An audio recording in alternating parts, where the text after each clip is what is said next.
Здравейте! Един много любим въпрос.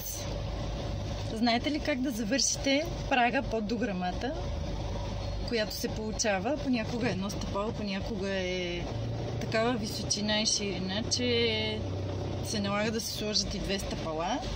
Обикновено това е входа към излизането на терасата.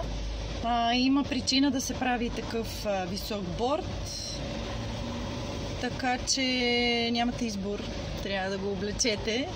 Единият вариант е да се сложи естествен камък, за да може да запазите това стъпало да не се руши с времето, защото там се стича вода, стъпва се несъзнателно, така или иначе много често използвано място.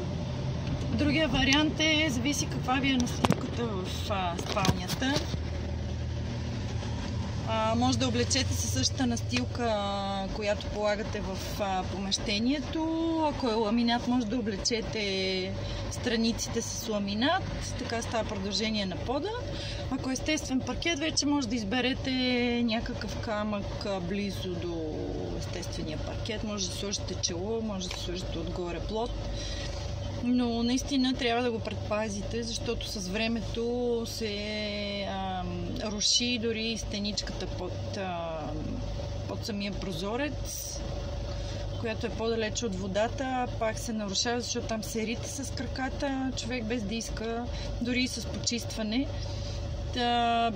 Затова реших да споделя един много любим въпрос. Често хората се чудят какво да направят. Много красиво изглежда с камък, ако сложите на всичките прозорци отвътре камък. Също много подходящо е и да облечете с настилка, вече изборът е ваш.